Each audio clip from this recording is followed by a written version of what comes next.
everyone, welcome to my channel. And today I'm going to discuss about the anatomy of urinary bladder. Urinary bladder এর anatomy discuss করব. So starting এর আগে বলতে চাই তোমরা please আমার চ্যানেলটি সাবস্ক্রাইব করে দেবে এবং চ্যানেলটি শেষ পর্যন্ত দেখার অনুরোধ রইল। ওকে, সো অ্যানাটমি, আমরা জানি অ্যানাটমি মানে আমরা স্ট্রাকচার পড়বো, স্ট্রাকচার রিলেটেড থিং। তো আজকের টপিক হচ্ছে যেটা, সেটা হচ্ছে কি ইউরিনারি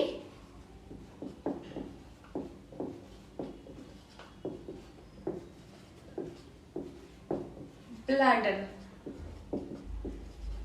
আজকে আমরা পড়বো anatomy of urinary bladder. Urinary ব্লাডারের অ্যানাটমি, ইউরিনারি ব্লাডার কি, ইউরিনারি ব্লাডারের এক্স্যাক্টলি এর স্ট্রাকচারে আমরা কি কি ফিচার্স পাবো, প্রত্যেকটা জিনিস এখানে আমি ডিসকাস করব।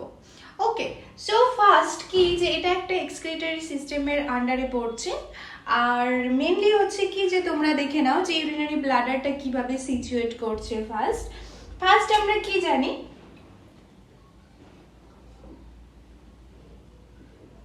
আমাদের বডিতে মেনলি দুটো কিডনি আছে, বোথ সাইডে, left kidney and right kidney. And left kidney থেকে left kidney and right kidney হয়ে মেনলি বোথ সাইড থেকে কি বেরিয়েছে, দুটো ইউরেটার বেরিয়েছে। ওকে, এবার ইউরেটার বেরিয়ে কি হয়েছে, ইউরেটার কোথায় গিয়ে অ্যাটাচড হয়েছে, ইউরেটার মেনলি যেখানে অ্যাটাচড হচ্ছে ইউরিনারি ব্লাডারে গিয়ে। তো আমরা কি জানি, তো কি করছে যে আমাদের বডিতে কিডনি আছে, তাই তো কিডনি যে আছে, কিডনি কি করে আমাদের বডির যে ওয়েস্ট প্রোডাক্ট সেটাকে ইউরিন থ্রু ইউরেটারের মাধ্যমে কি করে ইউরিনারি ব্লাডারে সেন্ড করে। অ্যান্ড ইউরিনারি ব্লাডারে ইউরিনটা কি করে একটা টেম্পোরারি সময়ের জন্য সেখানে স্টোর থাকে, এবং আফটার নির্দিষ্ট টাইমের পর যখন ইউরিনারি ব্লাডার ফিল্ড হয়ে যায়, এর টোটাল ক্যাপাসিটি সেটা যখন পূরণ হয়ে যায়, তখন কি করে ইউরিনটা ইউরেথ্রা থ্রু আমাদের বডির বাইরে এক্সক্রিয়েশন হয়। তাহলে এটা হচ্ছে একটা এক্সক্রিয়েশন সিস্টেম। তো আজকে যেটা টপিক পড়া হবে সেটা হচ্ছে কি ইউরিনারি ব্লাডারের mainly anatomy of urinary bladder. Okay, so first জেনে নাও what is urinary bladder. Urinary bladder হচ্ছে একটা হলো মাস্কুলার অর্গান। হলো বলা হচ্ছে কারণ যদি তোমরা ইউরিনারি ব্লাডারটাকে দেখো তাহলে বুঝতে পারবে যে এর মিডিলটা কিন্তু পুরোটা ফাঁকা থাকছে।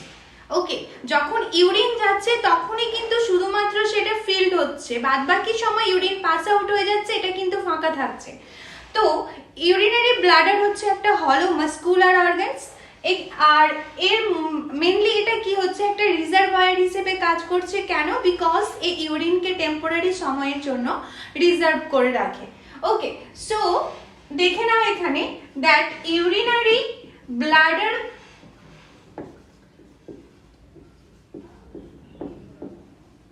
is a hollow muscular organ. hollow muscular organ. Okay, so তোমরা বুঝতে পারছো যে একে কেন হলো মাস্কুলার অর্গানস বলা হচ্ছে। আর কি যে এই যে ইউরিনারি ব্লাডার এ কি করে টেম্পোরারি সময়ের জন্য ইউরিনকে রিজার্ভ করে রাখে, for I this is called reservoir. As a reservoir হিসেবে ইউরিনারি ব্লাডারকে রিজার্ভয়ার বলা হয়, বিকজ টেম্পোরারি সময়ের জন্য সে ইউরিনকে স্টোর করে রাখছে। ওকে, এবার এর মধ্যে কতটা পরিমাণ ইউরিন থাকতে পারে বা ইউরিনারি ব্লাডার কতটা পরিমাণ ইউরিনকে স্টোর করতে পারে। সো ইউরিনারি ব্লাডারের টোটাল ক্যাপাসিটি কত, তো total capacity of urinary bladder, total capacity যেটা হবে সেটা হচ্ছে কি 600 ml। ওকে, সো ইউরিনারি ব্লাডারের নর্মালি যেটা কি টোটাল ক্যাপাসিটি সেটা হচ্ছে কি 600 ml। আর মেনলি একটা পার্সন কখন ফিল করে যে তার টয়লেটে যেতে হবে বা তার তার ফিল হচ্ছে, তার বাথরুম পেয়েছে বা টয়লেট পেয়েছে, এই যে একটা ফিল আসা, সেই ফিলিংসটা কখন আসে, যদি ইউরিনারি ব্লাডার যখন 300 থেকে 400 ml ফিল হয়ে যায় ইউরিনারি ব্লাডার, তখন কিন্তু একটা পার্সন ফিল করতে পারে তখন থেকে আর্জ ফর ইউরিনেশন, যে তার টয়লেট পেয়েছে এই ফিলিংসটা সে ফিল করতে পারে যখনই ইউরিনারি ব্লাডারটা 300 থেকে 400 ml ফিল হয়ে যায়। বাট ইউরিনারি ব্লাডারের total capacity is 600 ml। Okay, now এই যে ইউরিনারি ব্লাডার, এই ইউরিনারি ব্লাডারের এবার আমরা জেনে নিই লোকেশনটা, এ কখন কি অবস্থায় কোন লোকেশনে সিচুয়েট করে। ওকে, সো ফার্স্ট তোমরা বুঝতেই পারছো যে ইউরিনারি ব্লাডার যখন এমটি থাকে তখন কি হয়, সেটা কিন্তু সাইজে একটু ছোট থাকে। বাট যখন ইউরিনারি ব্লাডার ইউরিন দিয়ে ফিল্ড হয়ে যায় তখন কিন্তু এর সাইজটা কিন্তু একটু ইনক্রিজ করে। বেসিক্যালি ফর এক্সাম্পল তোমরা বুঝতে পারবে যে আমরা যখন একটা বেলুনকে পাম্প করি, যখন এয়ার পুশ করি তখন কি হয়, বেলুনটা কিন্তু ফুলে যায়, বড় হয়ে যায়। আবার দেখবে বেলুন থেকে বাতাসটা বের করে নি তখন কিন্তু বেলুনটা চুপসে যায়। অথবা বেলুনের মধ্যে দেখবে এয়ার পুশ করলাম যেরকম শেপ আসে, পাশাপাশি আমরা যখন বেলুনে ওয়াটার পুশ করি বা ওয়াটার ঢোকাই তখন বেলুনটা ফোলানোর পর ওয়াটার ঢোকানোর পর দেখবে অনেকটাই কিন্তু বেলুনের শেপটা রাউন্ড শেপের মতো চলে আসে। তো ঠিক সেই রকমই এখানে যে যখন ইউরিনারি ব্লাডার এমটি থাকছে, ইউরিন থাকছে না, তখন ইউরিনারি ব্লাডারের সাইজটা কিন্তু অনেকটাই ছোট থাকছে। বাট যখন ইউরিনারি ব্লাডারের মধ্যে ইউরিন চলে যাচ্ছে তখন কি হচ্ছে, ইউরিনারি ব্লাডারটা সাইজে ইনক্রিজ করছে। তো এখানে দেখে নাও যে লোকেশনটা কোন, মানে ইউরিন ফিল্ড অবস্থায় কতটা লোকেশন কিভাবে সিচুয়েট করছে অ্যান্ড এমটি অবস্থায় কোন লোকেশনে সিচুয়েট করছে। সো ফার্স্ট আফটার অল এখানে লোকেশন, যে ইউরিনারি ব্লাডার কোন অবস্থায় কোন লোকেশনে সিচুয়েট করছে। তো ফার্স্ট দেখো যে এমটি অবস্থায় ইউরিনারি ব্লাডারটা মেনলি সিচুয়েট করে কোথায়, এ মেনলি সিচুয়েট করে এন্টায়ারলি into pelvic cavity। ওকে, তাহলে এন্টায়ারলি এমটি অবস্থায় পেলভিক ক্যাভিটি অবধি উচ্চতা নিয়ে সিচুয়েট করছে। অ্যান্ড ফিল অবস্থায় কি করে করছে, ফিল্ড অবস্থায় কি কোথায় সিচুয়েট করছে, মেনলি expands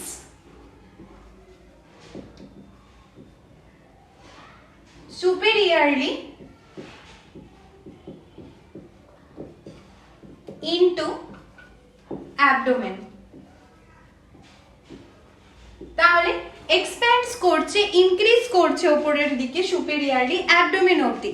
তাহলে মেনলি এখানে দেখে নাও যে কিরকম হচ্ছে। তাহলে যদি ইউরিনারি ব্লাডারটা এমটি অবস্থায়, suppose this is pelvic cavity and this is abdomen part.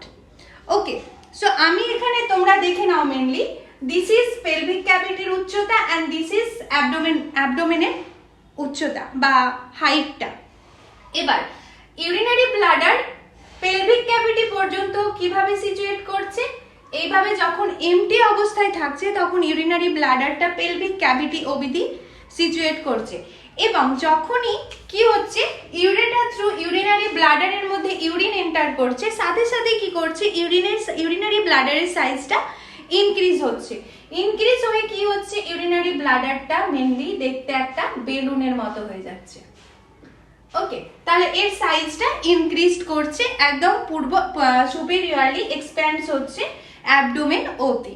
Okay, so now this is clear that empty অবস্থায় লোকেশন হচ্ছে ইউরিনারি ব্লাডারের এন্টায়ারলি ইনটু পেলভিক ক্যাভিটি অবধি, অ্যান্ড যখনই ইউরিন এন্টার করছে ইউরিনারি ব্লাডারের মধ্যে তখন সেই ইউরিনারি ব্লাডারের সাইজ ইনক্রিজ হয়ে কি হচ্ছে, মেনলি সুপেরিয়রলি অ্যাবডোমেন অবধি ইনক্রিজ হচ্ছে।